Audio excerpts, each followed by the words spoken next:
gracias por estar. Están compartiendo con nosotros lo mejor que tienen, que es su tiempo, y su atención y su interés para conversar sobre ciertos temas que todos en el Uruguay, creo en el mundo, pero vamos a hablar de nuestro país fundamentalmente, decidimos que es la clave de cualquier cambio, de cualquier transformación.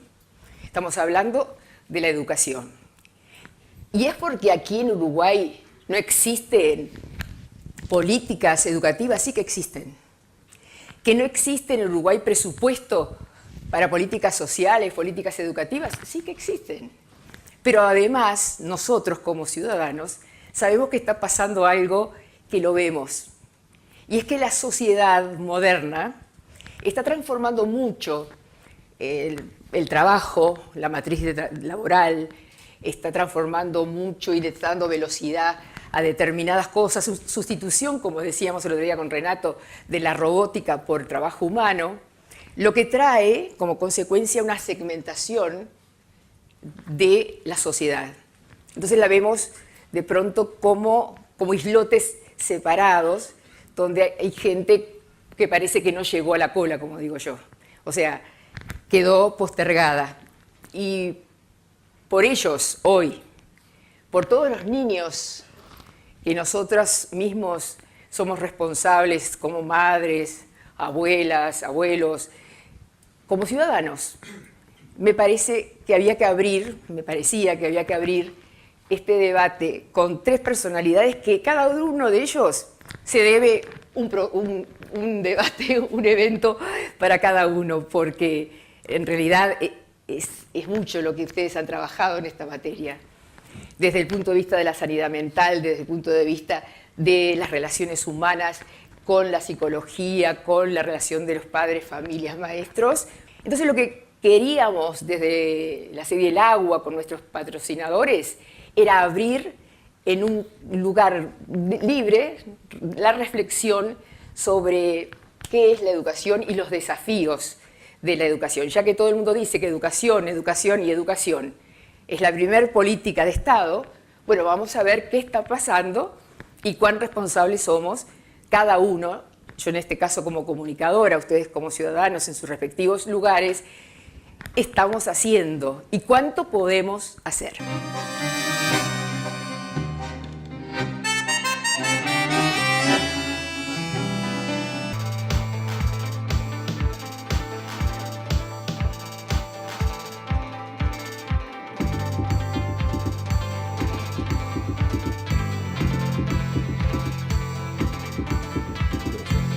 Sabater, que te tiene que importar mucho que el vecino salga bien educado también, no solo tu hijo. Porque es el mundo en el que va a vivir. Es el mundo que va a vivir y estamos todos en la misma tribu. Entonces, cuando éramos chicos también se daba eso de que el vecino te educaba igual o te decía que no, con la misma propiedad que tu mamá y tu papá. Entonces, recuperar esa autoridad del adulto, que el niño no es una minoría oprimida, dice Hannah Arendt. No, el niño, nosotros lo pusimos en el mundo de los adultos. Entonces, tenemos que darle la bienvenida con límites, con una autoridad sana, con mucho amor, pero poniéndole límites a tiempo, porque es mucho más difícil después poner los límites cuando se es adolescente, cuando ya perdemos el control de su mundo, ¿no? Y las maestras tienen un tema que es fundamental, y es que están educando hijos de otros en una situación de orfandad. Es decir, están huérfanas en una situación donde están con 30 chiquilines y tienen que tratar de que ellos aprendan cosas y al mismo tiempo ayudar a formarlos como personas. Entonces uno dice, pero yo pensaba que la familia era la que formaba a la persona. Claro, la familia forma a la persona y en la escuela se forma el niño, la persona en sociedad. Entonces, la escuela pasa a tener un rol importantísimo, pero para eso necesitamos hacerle entender a la gente que hay un agente fundamental que es la maestra. La evidencia en el mundo muestra que los cambios articulan dos cosas. Una visión global, de conjunto, holística, clara, contundente, con intervenir en 3 o 4 puntos focales del sistema.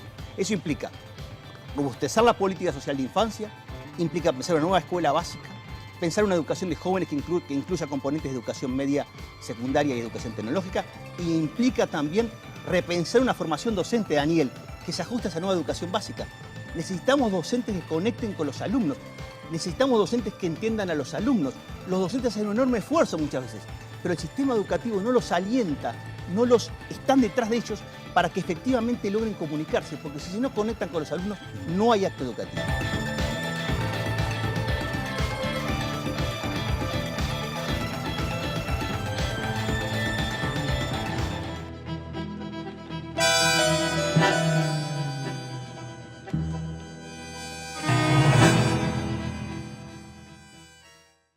Entonces, como ya pautamos entre nosotros, empieza Renato con la primera pregunta. ¿Qué es educación y qué es educación en general? ¿A qué podemos aspirar? ¿Y qué está pasando hoy? Bien, bueno, Aquí. primero, muchas gracias, es un placer estar acá. Agradecer a los colegas y amigos y a Raquel en particular esta oportunidad de colocar el asunto número 1 del país, que es la educación. Debería ser la agenda número 1 del Uruguay. Nacemos todos nosotros con 85, 86 billones de neuronas.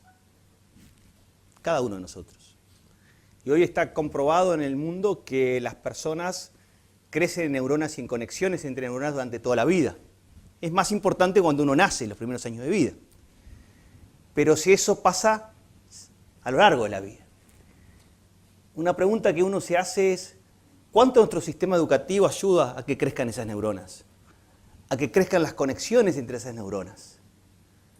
A lograr que esos niños o jóvenes que son gérmenes y realidades de creatividad, lo hemos visto en muchos lugares del país, donde ellos crean cosas, pero crean cosas para responder a problemas de la vida. Cuando en Tala o en otro liceo o en otro lugar ellos crean un robot para responder un problema de la localidad, no están respondiendo un problema de una disciplina, están respondiendo a problemas de la vida, que es la educación. Entonces, cuando Raquel nos dice qué es la educación es la búsqueda de las respuestas humanas, filosóficas, programáticas, creativas, para responder a los problemas que tenemos en nuestra vida, a los desafíos que tenemos en nuestra vida. No hay mejor educación que aquella que nos forma para eso. Entonces, la pregunta que uno se puede hacer es: ¿tenemos un sistema educativo que está en sintonía con ese mundo, con ese cambio, con esas posibilidades? Y esa pregunta viene a colación, porque si yo no quiero abrumar con ningún dato, porque no es el objetivo, pero si uno ve los últimos 20 años del país y estudia los indicadores de aprendizajes y de equidad, el país sigue teniendo problemas muy serios. Problemas que nos interpelan si podemos tener una sociedad sostenible. Cuando tú tienes que a la edad de 21 o 22 años, solo 1 de cada 10 jóvenes completan la educación media de los sectores más bajos ingresos, y que en los sectores de más altos ingresos hay un 30% que tampoco la completa a los 21 o 22 años, y uno lo compara con Suiza, lo compara con los países europeos en general, o lo compara con Chile, tenemos 35 años de retraso. Chile universalizó la educación media completa. Nuestras estimaciones en EUDI 21, a la cual represento en esta instancia, es que al 2050 el Uruguay va a universalizar la educación media completa. 35 años de diferencia con Chile. Piensen eso en términos de sostenibilidad de desarrollo. Piensen eso en términos de inclusión, de equidad. No es un país sostenible.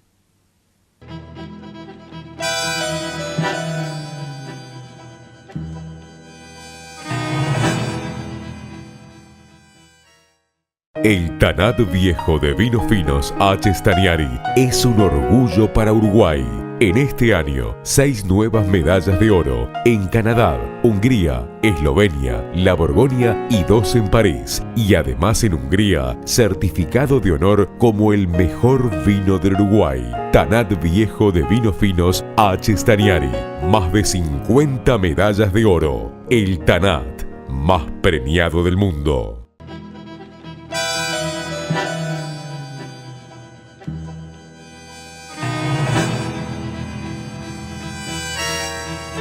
Esto no es decir si estábamos en crisis o no, esas son cuestiones colaterales. Los adjetivos van y vienen. Lo que importa es que el país no está preparado para enfrentar ese mundo que está ahí, ese mundo de la revolución industrial, que hablamos el otro día con Raquel, de la 4ª revolución industrial, que nos cambia totalmente nuestras vidas. La tecnología ya no va a ser un medio solamente de mejora en nuestras vidas, es un elemento que define nuestras identidades como seres humanos. Ya no solamente nos dice en qué hacemos, pero quiénes somos. Porque las distancias entre el mundo virtual y el mundo físico se han desdibujado. Somos seres virtuales y seres presenciales a la vez. Entonces, en un mundo robotizado, donde los estudios muestran que en Estados Unidos, por ejemplo, que un 40% de los puestos de trabajo van a desaparecer, y que no solo van a desaparecer los puestos de baja calificación, sino que van a desaparecer los puestos de mediana calificación, y donde las competencias que nuestros niños y nuestros jóvenes van a tener que tener para poder tener una oportunidad en la vida es ser creativos, tener pensamiento crítico, capacidad de respuesta, capacidad de empatía, capacidad de conexión con el otro. Eso hace la diferencia en la educación. ¿Estamos preparando para ese mundo o estamos distraídos como sociedad? Y yo en esto no entro en el tema gobierno, oposición, porque eso es entrar en las cuestiones que no hacen a la sustancia de las cosas. El tema central es si el Uruguay como sociedad, como sistema político-social está atento a lo que se viene. Porque si frente a ese mundo que se nos viene, seguimos distraídos, no tenemos oportunidad como país. Y no lo quiero decir en un tono dramático, es la realidad. No la realidad de los datos, la realidad de una educación que no está formando para ese mundo que se viene. A veces se dice, con aquel lo hemos conversado, el plan Ceibal. Es una herramienta formidable de innovación. Seguramente todos nosotros coincidimos en esa línea. Pero el plan Ceibal no es el ADN del sistema educativo. Si el ADN del sistema educativo fuera el plan Ceibal y su germen de innovación, estaríamos hablando de otra educación hoy acá. Y estaríamos hablando de otra oportunidad de desarrollo del país. Pero no es el ADN educativo.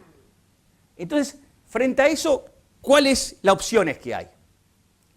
Y desde hoy 21 estamos en esa línea planteándolas. Acá hay dos caminos. Y será el sistema político, en los próximos años, definirlo y tomar posición. Acá hay un camino que es decir, bueno, sigamos haciendo innovaciones puntuales, cambios en algún ajuste, partiendo del supuesto que no podemos cambiar el ADN del sistema educativo. Es decir, que por tradición, por cultura, por resistencia al cambio, por lo que se quiera, no podemos modificar ni la estructura institucional del gobierno de la educación, ni la cuestión programática sustancial de la educación, que ahora vamos a volver a hablar de eso. Ese modelo en gobiernos frentistas, colorados y blancos no ha dado resultado. ¿Qué tenemos hoy? Déficits notorios en calidad de aprendizajes, 50% más de jóvenes que no tienen las mínimas competencias en la alfabetización científica, literaria, de comunicación y matemática, inequidades intolerables donde prácticamente tener algo de educación entre los sectores más pobres a la edad de 21 o 22 años de la educación media es un dato, es una excepción más que la norma, y una excelencia, hablamos con los colegas, marginal, donde tenemos solamente un 3 o un 4% de alumnos destacados. Cuando uno ve la creatividad de los jóvenes y de los niños cuando tienen posibilidad de aplicar la robótica, cuando tienen aplicada, no es un sistema que le facilita la aplicación de la... Entonces, frente a eso, ¿cuál es nuestra alternativa? Cambio sistémico. Cambiemos el sistema. No tengamos miedo a cambiarlo. Porque con este sistema vamos a seguir condenados a la desigualdad y a la segmentación. Seamos claros. No con nosotros mismos, con nuestros niños, con nuestros hijos, con nuestros nietos. Pero el sistema político se tiene que hacer cargo de eso. Y ahí decimos que Edu21 va a hacer una propuesta de cambio educativo que va a estar pronta a fin de año y la vamos a interpelar, lo dice Filgueira, pero lo dice en un sentido positivo, interpelar al sistema político para que el sistema político diga ¿cuál es la opción acá? ¿O es hacer un poquito más de lo mismo, acumulando intervenciones puntuales, o vamos a encarar un cambio sistémico? Y ahí, si tenemos un par de minutos, no sé si andamos como de tiempo, decir 2 o 3 cosas respecto a ese cambio sistémico. Primero, que el primer punto central de ese cambio sistémico es el para qué y el qué de la educación. ¿Para qué educar y para qué y en qué educar? No hablamos sobre educación en Uruguay. Hablamos sobre ladrillos, sobre equipamientos, sobre laboratorios, sobre salido docente, que es necesario y hay que fortalecerlo. Pero marginamos la discusión, ¿qué ciudadano queremos formar? ¿Qué individuo queremos formar? ¿Qué familia? ¿Qué comunidad? ¿Qué sociedad? ¿Un ciudadano global que tenga una visión global al mundo con responsabilidad local? ¿Un niño que sea un protector de un estilo de vida saludable? ¿Que sea una persona con capacidad de ser un guardián del medio ambiente y de las necesidades de una sociedad sostenible? ¿Dónde están las discusiones educativas en Uruguay? No están. Entonces lo primero que decimos en el Edu21 es pongamos la mirada en el para qué y en el qué de la educación. Segundo elemento, ¿Nuestro modelo de gobierno de la educación es funcional para un cambio? No lo es. Porque hay 4 condiciones en el mundo, y bueno, la experiencia de haber trabajado en UNESCO y seguir trabajando en UNESCO durante más de 10 años y haber recorrido y haber trabajado en más de 80 países, me dicen algunas cosas, intento entenderlas, nada más. Me dicen, la primera cosa que me dicen es que el para qué y el qué de la educación lo define la instancia política, el Parlamento Nacional. En Finlandia el currículum lo aprueba el Parlamento. ¿Por qué lo aprueba el Parlamento? Porque en el currículum, que es lo que uno quiere que se aprenda, están definidos los trazados de la sociedad que uno se imagina. Y eso es responsabilidad no solo de los educadores, del sistema político en su conjunto, involucrando y comprometiendo a los educadores. El segundo aspecto es, no hay en el mundo evidencia de países que progresen en educación sin un Ministerio de Educación que lidere la política educativa y que tenga la conducción de la política educativa. No existe. No existe. No existe. Búsquenlo, no existe. Conducción de la política educativa, liderazgo político de la educativa, que no significa, Raquel, liderazgo partidizado. Significa liderazgo de la política, de la educación como asunto de política pública de largo aliento. Tercer elemento, preguntarnos, y acá hay varios colegas de los niveles educativos, educadores, supervisores, inspectores, docentes de larga trayectoria y muy destacados en sus ramos. Nuestro modelo de gobernanza educativa, con un consejo central, varios consejos, muy cementado, muy fragmentado, ¿puede ser funcional para un cambio educativo? Hay que preguntárselo. ¿O tenemos que ir hacia instituciones mucho más integradas, mucho más compactas, mucho más cohesivas, y no tener tan desparramada, tan dispersada, tan cementada la educación en niveles? Esa es una pregunta que los tenemos que hacer. Y el cuarto elemento es la gestión del centro educativo. Darle al centro educativo autonomía, capacidad para tomar las decisiones en materia de recursos humanos, financieros, en materia del currículum. Nosotros pensamos en el 2021 que tenemos que ir hacia 2 grandes currículums. Una educación básica ampliada, que sea lo que es hoy la educación primaria y el ciclo básico. En el mundo donde la educación mejor funciona, base a esos sistemas. Es el modelo de escuela comprensiva de Finlandia, es el modelo de educación básica de China, es el modelo de escuela de Escocia, y podríamos seguir numerando varios más. Es lo que va a Perú. Perú acaba de resolver eso hace poquito. En América Latina hay mucho más avance en las ideas que en nuestro país, porque, caramba, fuimos la Suiza de América, ¿no? Tuvimos en nosotros ese modelo de protección social que todavía pervive en el tiempo, de esa tradición socialdemócrata, social que el Uruguay tuvo y que todos, por lo menos yo me enorgulloso, que me congratulo que haya existido y que exista. Pero necesitamos cambiar el modelo. Y por tanto, decimos nosotros, educación básica ampliada de 9 a 10 años. Educación de jóvenes, no educación secundaria, educación técnica. Acá tenemos colegas que lo van a decir mucho mejor que yo.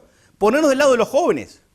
Ayer estuvimos en San José, trabajando por el IDU 21 en el liceo departamental. Tuvimos una conexión con 200 estudiantes. Formidable, fue un acto formidable de intercambio. Y un estudiante me dice, usted me puede decir, con cara de angustiado, me dice, ¿cuánto tiempo nos va a llevar a que yo pueda educarme igual que en Finlandia? Entonces, no por imitar Finlandia, podemos hablar, no por imitar, sino porque esa sensación de cambio. Entonces terminamos con esto. Nos tenemos que animar como sociedad. Se nos va la vida, se nos va el país, se nos va el tiempo. El Uruguay necesita darle a la educación una nueva oportunidad. No hay mejor política social, no hay mejor política económica, y que lo lean bien los economistas, y no hay mejor política cultural que una buena política educativa. Muchas gracias.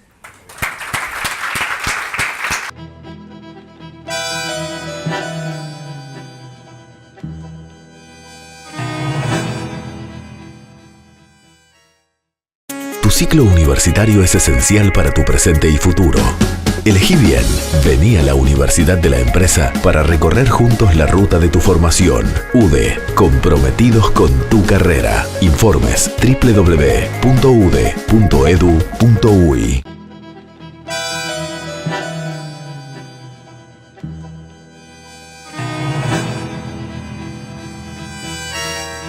Creo que a veces hay que explicar por qué un psiquiatra está metido en estas cuestiones, ¿no? La gente conoce la labor del psiquiatra, pero fundamentalmente la actividad clínica. cuando uno va a un consultorio, ¿verdad?, al hospital, a las policlínicas, con problemas vinculados a las conductas, a las emociones, a los sentimientos, etc., ¿no?, las patologías psiquiátricas, etc. Pero hay otro quehacer en salud mental, que es lo que nosotros llamamos psicoeducación. Psicoeducar es traducir conceptos vinculados al psiquismo y a ciertos aspectos del funcionamiento del cerebro para que sean entendibles por personas que no tienen por qué tener una formación en estas áreas. ¿Para qué sirve entender aspectos del funcionamiento del cerebro? ¿Para qué sirve entender desde cierto lugar el psiquismo? Para entenderse un poco más, para conocerse un poco más. Y cuando uno se conoce un poco más, es más fácil entender al otro. Uno de los grandes líos que tenemos los seres humanos es que a veces creemos que nos entendemos demasiado, pero no tenemos la misma capacidad de entender al otro. Cuando uno entiende más al otro, es más fácil estar con otro, vivir con. La convivencia es entonces uno de los objetivos de la psicoeducación, mejorar la convivencia. Si uno entiende uno podría decir, todas las personas nos veríamos beneficiadas con conceptos psicoeducativos. Y es así, pero hay un grupo de personas que es fundamental que empiecen a manejar conceptos psicoeducativos. Y son aquellos que nosotros llamamos agentes de salud mental. Y aquí aparece el primer concepto psicoeducativo que quiero compartir con ustedes. ¿Qué es un agente de salud mental? Un agente de salud mental es cualquier persona que ha logrado impactar en el desarrollo emocional de otra. La cosa es más o menos así.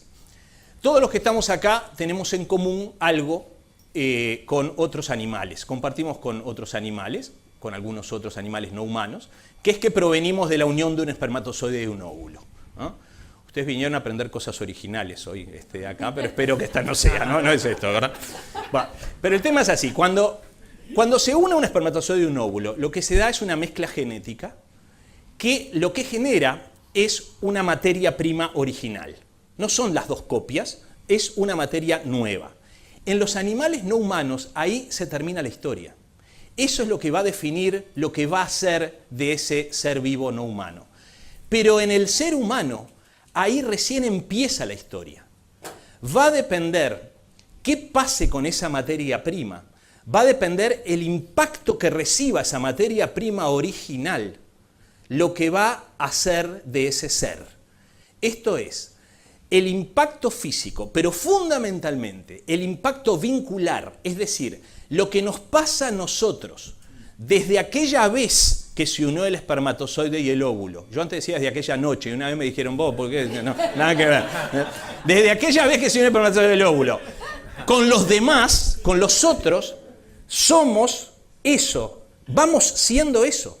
Cualquiera de nosotros que hubiera tenido la misma carga genética y que lo pusieron en la casa de al lado, era otra persona. Entonces, los otros son fundamentales para el ser humano. Ese es un agente de salud mental, no todos los otros, solo aquellos que han logrado impactar en nuestro desarrollo emocional. Si uno entiende esto, entiende que lo primero que tenemos que hacer es decir qué es esto del desarrollo emocional. Cuando uno hace psicoeducación no hace definiciones académicas. Lo mejor es entender cómo imaginamos una persona con un buen desarrollo emocional. Una persona con un buen desarrollo emocional, en primer lugar, tiene capacidad de disfrutar de la vida. No a costa de otros, sino junto a otros o solo. Son las personas que vos decís, esta persona disfruta, ¿no?, de esto, está viviendo el momento y dice, qué divino, está no sé qué. Bueno, eso es una persona con un buen desarrollo emocional. Pero además, la persona con buen desarrollo emocional, ante los avatares de la vida, sufre. Se dobla, pero como un junco, no se quiebra. Y luego, a través de esas experiencias, vuelve con la flexibilidad del junco, tal vez a estar mejor que antes, capitalizando los fracasos, haciendo suyo los sufrimientos y saliendo adelante. Hoy hablábamos con alguien de acá de personas que sufrieron terriblemente en nuestra dictadura y que están allí, digamos, haciendo cosas. Bueno, Ahí tenés una medida del desarrollo emocional. Los que trabajamos en psiquiatría medimos el desarrollo emocional de las personas cuando les va mal en la vida, no cuando les va bien. Si se doblan como un junco o se quiebran como una caña. Uno de los objetivos es que uno quiere que sus hijos tengan el mejor desarrollo emocional posible. Eso depende de los agentes de salud mental con las que se puedan encontrar, de las personas con las que se pueden encontrar. Todos nosotros somos entonces esculturas dinámicas, producto de una materia prima de aquella vez afortunada o no, depende de cada uno, digamos así, más lo que pasó con el resto de las personas. Hagan una lista de sus agentes de salud mental. Si entendieron esto, tienen que estar los padres. Si no están los padres así, no se lo cuenten porque es terrible para un padre pensar que no es agente de salud mental de su hijo. Pero los hijos de nosotros también son agentes de salud mental. Ninguno de nosotros somos la misma persona si no hubiéramos tenido esos hijos o no hubiéramos tenido hijos. Saquen los lazos afectivos profundos y los lazos consanguíneos. Saquen por ahora las parejas como agentes de salud mental que nos van conformando, ¿verdad?, en el hacer conjunto. Y piensen, ¿quiénes son los agentes de salud mental que yo tengo en esta lista? Si alguien tiene una vocación o tiene una pasión, seguramente haya. Por ejemplo, si hay acá un médico o un sociólogo, va a decir, sí, la verdad que gracias a yo haberme encontrado con tal persona, yo quise dedicarme a la sociología, ¿verdad? Eso es común, digamos, ¿no? Pero cuando uno va por allí, por la calle, ahora le preguntamos a los empleados del hotel, che, mira, un agente de salud mental es una persona, haceme una lista, en esa lista aparece un docente. Siempre aparece una maestra o un profesor, piénsenlo en ustedes. Si no hay una maestra o un profesor que no ha influido de alguna manera. Yo soy el producto, en parte, del tercero A de un liceo. ¿Por qué del tercero A? Porque en tercero A hubo un profesor de historia que me marcó. Parte de mis posturas éticas son por ese profesor que después fue un gran amigo mío. Y yo tengo una gastritis por el segundo B. Porque en el segundo B eligió un profesor que era un humillador, un maltratador. Pero los dos me conforman, porque esa gastritis a mí me hace, primero, tener que tomar algo todos los días, digamos, pero además, estar muy cuidado de lo que voy a decir. Yo no vine acá diciendo, bueno, voy a charlar a ver qué pasa. Yo estuve preparando lo que iba a decir por aquel profesor maltratador que, bueno, de alguna manera hace que a mí me dé un poquito de miedo enfrentarme. ¿Por qué? Porque nos humillaba. Los dos son agentes de salud mental. Porque un agente de salud mental es una persona que ha logrado impactar en el desarrollo emocional de otra para bien o para mal. La posibilidad de ser agente de salud mental tiene que ver con ciertas características. Una de ellas es estar en contacto natural y diario con un cerebro de plasticina. Y esos son los primeros 15 años de vida. Hoy dijo muy bien, Operti, yo me asusté, dije, se pone a hablar de las neuronas, yo me quedo sin argumento. Digo, porque si el sociólogo de las neuronas, ¿yo de qué hablo? Digo, pero está por eso, y nosotros no lo preparamos. Bueno, pero está, por suerte la dejo por ahí, digo, porque la idea es cuál es, que las neuronas, esa cantidad de millones de neuronas que nombró Operti, tienen capacidad de ser moldeadas en los primeros 15 años de vida. Y si vos tenés una persona que está por lo menos 4 horas contigo, digamos, en los primeros 6 años estoy hablando solamente de primaria, la capacidad de moldear es impresionante. O sea que los docentes tienen mayor probabilidad de ser agentes de salud mental, para bien o para mal. Si nosotros acá invitamos a gente de otro planeta, que la gente ya viene, no necesita maestros ni nada, porque ya viene con el chip, ya viene con el cerebro desarrollado, y le contamos esto, dicen, estos son las personas más importantes de la sociedad de ustedes, ¿no? Bueno, si querés andar a fin de mes y fíjate a ver cómo los tratan, ¿no? Porque acá está el kit del asunto. Uno de los desafíos de la educación es empezar a entender al docente como probable agente de salud mental para reposicionarlo desde este lugar. Y para eso tenemos, en primer lugar, que reconocerlo. Esto que decíamos, tiene en sus manos el cerebro de nuestros hijos. Entonces, lo mejor que nos puede pasar a nosotros como padres es que tengan buenos maestros. Pero desde este lugar no es solamente un eslogan. uno que está en esto lo cree firmemente. Y cuando yo le hablaba con este señor que le dije, vine a hablar, digo, no le iba a explicar en qué cosas de la educación yo estaba, en realidad lo que estoy es buscando socios. Porque yo, como trabajador en salud mental, solo no puedo. Necesito de los maestros y necesito de los profesores. Pero para eso necesitamos, para ser socios, que tengan la posibilidad de hablar un idioma común, y ese idioma, la psicoeducación tiene la posibilidad de dárselos. Muchas gracias.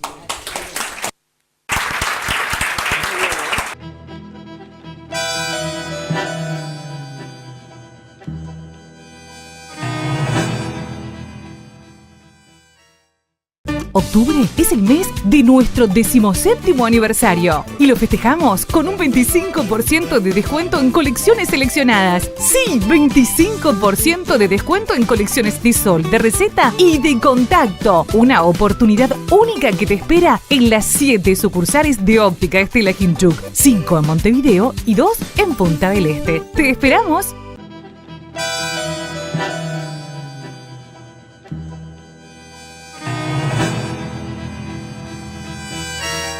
Los docentes están solos cuando no se sienten respaldados a veces por un equipo directivo.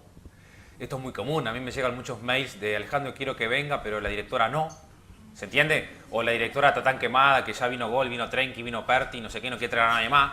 Porque a veces pasa, ¿viste eso? Porque entonces a veces no, porque es así, porque es verdad que se hacen cosas, pero a veces se hacen cosas muy que poco tienen como un planificada. efecto en el momento, Claro. que a mí me ha pasado, o sea que lo digo en primera persona, no lo digo como una crítica, lo digo porque a mí me ha pasado. Uno hace algo, y también me imagino que a él le pasará lo mismo, uno quiere dejar huella en otros agentes de salud para que puedan repetir, ¿verdad? O replicar en sus centros educativos, en sus comunidades, para no depender siempre de alguien que venga de afuera, ¿no? Entonces, por eso hay que trabajar mucho con los líderes, ¿no? Educativos. Me ha pasado de encontrarme con directores que no leen. Entonces esto es muy importante, me explico. Si usted es responsable de un centro educativo, yo tengo que leer, ¿se entiende? Tengo que formarme, tengo que ser el que saber cuáles son las lecturas, más allá de lo de Finlandia, no Finlandia, de hoy 21, tengo que informarme para poder formar a los demás compañeros y tener una postura crítica, porque si no, opinamos por opinar en esto que es un poco el mundo de hoy, que es la civilización del espectáculo, como dice Vargas Llosa, ¿no? Que cada uno opine, la gente opina igual sin leer. No, yo no leí el libro, pero debe ser tal cosa. Entonces todos hablamos sobre lo que me parece que debe ser. Y entonces es muy importante, si somos directores o si estamos en cargos de responsabilidad, leer, formarnos, ¿no? Porque no es solo el tema alimenticio con el cual se alimenta el alma de una persona.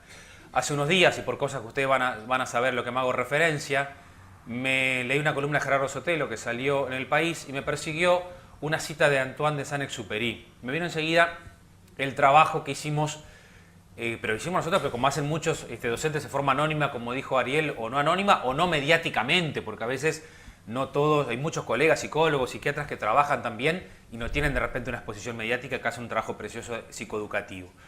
Cuando estuvimos acá en la Ruta Única, Vinos Civils, esta gente que tiene necesidades económicas, ¿sabes lo que nos decía? No es un problema económico el nuestro. Nos decían eso. Y gente que realmente, ¿no? Visitando las casas, vos ves cómo viven. Y cuando me pidieron, hicimos un sorteo del libro Educar sin culpa, salió el número 35 y me vinieron a reclamar el 35 5 personas. Pero yo vi que había sido una, ¿no? Y yo iba corriendo al auto y traía otro. No, yo también tengo el 35, me decía uno. Y Marcela me miraba, ¿no? Y yo lo miraba e iba corriendo al auto y volvía. Y hablaban entre ellos, ¿no? ¿Viste que este hombre es de palabra? No sé qué, contestaban. Y me decía mi amiga María, que es socióloga, colega tuya, me decía, Ale, ¿sabés lo que es un libro en esta casa? ¿Sabés lo que impacta culturalmente un libro en este hogar, ¿no? Y entonces, esa es nuestra gran responsabilidad. Y la cita de Antoine Exupéry en el libro Citadel es esta. Si quieres que se amen, oblígales a construir una torre. Si quieres que se odien, arrójales comida. Esa es la cita. Entonces, si nosotros queremos que nuestra sociedad se ame, este programa de Du21, con todo lo que sea, ¿no? Complementándolo, es una torre que es estas nuevas generaciones, porque es verdad, lo que trabajamos con los chiquilines, sabemos que son maravillosos, lo que tuviste en San José, ¿no? Cuando trabajamos con, sabemos que son maravillosos los jóvenes, yo que trabajo en la universidad, por allá está Ignacio, no sé si vino algún otro compañero, son gurises que son deportistas, estudian, trabajan, ¿me explico? Claro que quieren, pero tienen que encontrar un país, como decía Renato, que lo encuentre pronto, ¿verdad? Y preparado para incorporar las tecnologías y no para ser víctima de la tecnología, porque algo que lo dijo Renato al pasar, que es fundamental. Si se dice que en los próximos 20 años hay un montón de profesiones que van a desaparecer por la automatización y por la robótica, a mí ya me están llamando en empresas para trabajar porque hay problemas en gente que tuvieron que despedir porque vino un robot y lo sustituyó, ¿me explico? Entonces, al que no puede ser sustituido es la persona humana. Cuando tú sos creativo, cuando tú sos un docente creativo que entusiasma, eso no te lo puede transmitir un robot. Un robot puede transmitir el libro, puede ir a la cita perfecta de Julián Marías y ponerla en una diapo, pero no puede transmitir el entusiasmo y no puede transmitir la inspiración que precisa un papá para educar a sus hijos. Por eso termino con la parte de padres. Si somos padres, por favor, tenemos una gran responsabilidad. No te dejes seducir por el niño, no te dejes seducir de que la maestra dijo tal cosa. No, espere un poquito, voy a hablar con la maestra, con el profesor. Porque al papá de hoy está tan frágil que sale a proteger al nene. Han visto esto, ¿no? Tanto a agredir muchas veces, y cuando no es una agresión física, es una agresión implícita, que ni siquiera es mirarlo o ni siquiera es respaldar lo que dijo el docente en la cena familiar, ¿se entiende? Escuchamos una noticia, otra vez de paro, todos los docentes lo mismo. No, para un poquito, porque sin querer estoy desprestigiando, ¿no?, a ese docente que tiene nombre y apellido para ese chiquilín y que le hizo estudiar inglés o le hizo estudiar francés o le hizo querer ser mejor profesional. Por eso, como papás, tenemos una gran misión como adultos, que es devolverle a nuestros hijos la alegría de vivir. Tenemos 10 intentos de suicidio por día en Uruguay, ¿tá? Adolescentes y adultos mayores, con una población envejecida, adolescentes que no creen que el adulto los esté invitando a vivir. ¿Me explico? Invitar a vivir es, yo creo en ti. Yo te invito, quiero ser como para poder transmitir a nuestros hijos, no sabes lo lindo que me fue en mi trabajo. Termino con este ejercicio que lo hago siempre con los padres. ¿Pueden esta noche, se animan a hacer este ejercicio? Poder decirle a sus hijos, no sabes lo lindo que me fue en mi trabajo. Mientan, pueden mentir. Es un ejercicio, así que pueden mentir, ¿está? Y cuando estés mintiendo, tu hijo te va a decir, ¿me lo puedes decir de nuevo, papá? Porque te quiere grabar por WhatsApp, porque está atónito, está anonadado, ¿está? De lo que le dijo el padre. ¿Me lo puedes decir de nuevo? No sabes lo lindo que me fue en mi trabajo. Y tu hijo lo empieza a pasar por el WhatsApp a todos los demás compañeros. Mirá. Y el WhatsApp dice, ¿qué mandaste? ¿Qué es eso vos? ¿Un stand-up? No, es mi padre. ¿Tu padre? Yo lo conozco. ¿Tu madre con esa cara? Sí, es mi madre, no sé qué le pasó. ¿No le habrá cambiado la medicación el doctor Gol? No, cambió la medicación ni nada, está bien con la que está tomando, rarísimo. ¿En serio? Sí, entonces se lo voy a pasar a mi padre. ¿Entiende el diálogo? Se lo voy a pasar a mi padre, porque mi padre siempre llega con cara de triste, a pesar del trabajo que tiene. Y cuando tu hijo te dice eso, te va a decir, ahora te quiero decir algo, papá, escúchame. Sí. ¿Qué, hijo? Quiero ser como vos. ¿Qué? Quiero ser como vos, papá. Quiero ser como vos, mamá. ¿Como yo? Sí. ¿Como yo querés ser? Sí. ¿Te crees que me gusta lo que hago? ¿Por qué te crees que terminé ahí? Lo que estoy practicando para el teatro Metro, Beatriz. Después me decís cómo sale. Pero esta teatralización que hago, ¿no?, que aparte es un homenaje a los profes que me dijeron, Ale, cuando eduques, trata de educar con alegría, es simplemente ejemplitos de la vida práctica para realmente entusiasmar. Esto yo lo hago con los padres cuando llego temprano, ¿no?, en esa emocionante anécdota que hizo Ariel de los docentes. Les cuento esta última, que hago esta dinámica. Le pregunto a adolescentes que me encuentro en la puerta de un centro educativo, esta misma pregunta. ¿Quién llegó a tu casa y dijo, tu papá, tu mamá, cualquier día de la semana, no sabes lo lindo que pasé en mi trabajo, los tengo grabados? No sé cuántos adolescentes tengo grabados. Me dicen, ninguno. Centros públicos y privados, no sé cuántos tengo, creo que tengo 100 grabados. Es una pregunta cortita que le hago. Y a veces cuando empiezo la charla con los padres pongo el audio. Y les digo, padres, ahórrense la plata en psicólogos. Porque sirve el psicólogo, pero más sirve si tú haces de psicólogo, ¿me explico? Cuando el niño lo precise. Porque también es la patología social en la que estamos viviendo, donde los padres no se creen expertos de las emociones de sus hijos y derivan todo en psicólogo. La terapia es preciosa cuando la preciso. Hay gente que está haciendo terapia sin precisarlo en el mundo consumista que vivimos. Entonces, cuando tú le decís, no sabes lo lindo que me fue en mi trabajo, yo le estoy diciendo a mis hijas, vení, vení, que está muy lindo vivir, vení, vení, que está muy lindo crecer, vení, vení, que tu futuro es mi presente. Y que no hay otro lugar en el mundo donde yo quiera estar que aquí y ahora. Vení, vení, inspiro o le digo, quédate ahí, porque esto nunca va a ser Finlandia, quédate ahí, porque esto no importa los colores políticos, quédate ahí. No, no podemos transmitir esa apatía, ese desinterés, ese cansancio, porque eso no va a transmitir que nuestros hijos quieran crecer y quieran cambiar nuestro país.